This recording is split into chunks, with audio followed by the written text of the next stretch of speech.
కొన్ని సంవత్సరాల్లో రాజధానిలో వేప చెట్లు కనిపించకుండా పోతాయన్న హెచ్చరికలు ఆందోళన కలిగిస్తున్నాయి.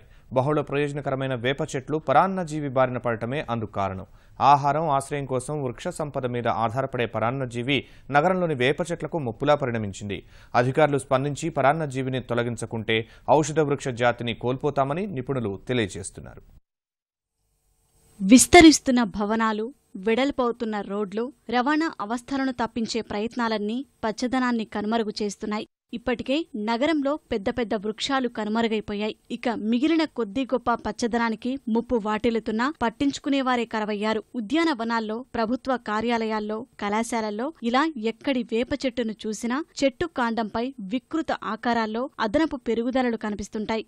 వాకింగ్ చేసే సమయంలో చూసిన ఒకరిద్దరూ ఎందుకిలా అని ఒకరికొకరు చర్చించుకున్నా దానిపై అవగాహన లేక ఎలా స్పందించాలో తెలియక చూస్తూ ఊరుకుండిపోతుంటారు. అసలు వాటిని పట్టించుకునే తీరిక లేనివారే అధిక శాతం. దీంతో లొరాంథస్ గా పిలిచే ఈ వృక్ష పరాన్నజీవి వేప ఉనికినే ప్రశ్నార్థకంగా మార్చే స్థాయికి చేరింది. ఇప్పటికైనా వీటి నివారణపై దృష్టి పెట్టాలంటున్నారు దీనిపై అధ్యయనం చేస్తున్న నిజాం కళాశాల ఆచార్యులు.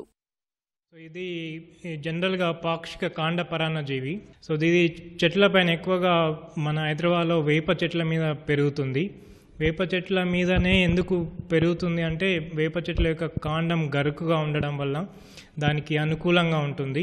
తర్వాత వేప చెట్లు ఎప్పుడు ఎవర్ గ్రీన్గా ఉంటాయి, ఈవెన్ ఎండాకాలంలో కూడా ఆకుపచ్చగా ఉంటాయి కాబట్టి దీనికి ఎప్పుడు త్రూఅవుట్ ఇయర్ మినరల్స్, న్యూట్రియంట్స్ లభిస్తాయి కాబట్టి ఇది ఎక్కువగా వేప చెట్ల మీద పెరుగుతుంది. కానీ ఇప్పుడు విచ్చలవిడిగా పెరిగి కంప్లీట్గా నీమ్ ట్రీస్ పైన మొత్తం ఆక్యుపై చేసుకొని ఫైనల్గా నీమ్ ట్రీస్నే చంపేసే పొజిషన్కి తీసుకొస్తుంది. మనం నీమ్ ట్రీస్ను కాపాడుకోవాలంటే ఈ పరాన్నజీవిని వెంటనే తీసేయాలి నీమ్ ట్రీస్ నుండి. అది ఎవరు చేయాలంటే జిహెచ్ఎంసీ వాళ్ళు, హెచ్ఎండిఏ వాళ్ళు దీన్ని ఐడెంటిఫై చేసి ప్రతి నీమ్ ట్రీస్ పైన ఉన్న వాటిని బ్రాంచెస్ని కట్ చేసి అవైనా స్ప్రే చేస్తే, ఎరాడికేట్ చేస్తే ఇది వెళ్ళిపోతుంది. కొత్త వాటిపైన అట్లీస్ట్ మనం ఇప్పుడు పెట్టే వేప మొక్కల పైన రాకుండా అది ఉంటుంది. ఫ్యూచర్లో దీని నుంచి వేప చెట్లను సేవ్ చేసుకోవచ్చు.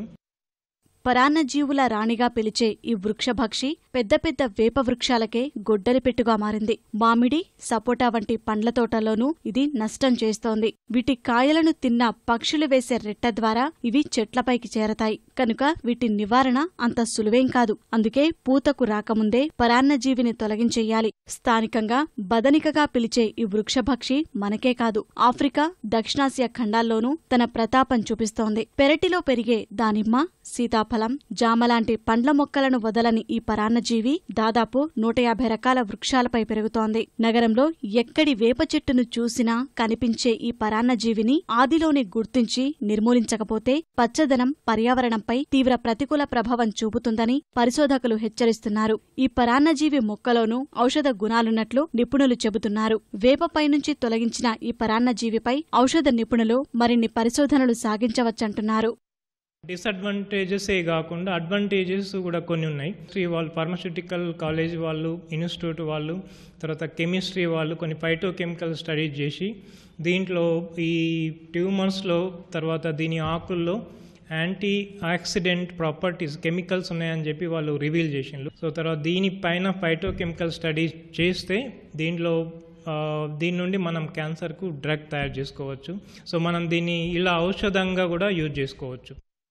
ఈ పరాన్నజీవిని చూసి చూడనట్టు వదిలేస్తే మహావృక్షాలు ఎండిపోవటమే కాక హరితహారంలో నాటుతున్న చెట్ల భవిష్యత్తు ప్రశ్నార్థకమవుతుంది. రాబోయే 10 ఏళ్ల కాలంలోనే భాగ్యనగరంలోని వృక్ష సంపదనంతటినీ ఈ లొరాంథస్ వ్యాపించి సర్వనాశనం చేస్తుందన్న ఆందోళనలు వ్యక్తమవుతున్నాయి. దీని దృష్ట్యా జీహెచ్ఎంసీ, హెచ్ఎండిఏ పట్టణ, అటవీ విభాగాల అధికారులు పరాన్నజీవి ఆక్రమించిన వేప చెట్లను గుర్తించి వాటిపై ఉన్న వృక్షభక్షి మొక్కలను తొలగించే చర్యలు తీసుకోవాలని వృక్షశాస్త్ర నిపుణులు సూచిస్తున్నారు.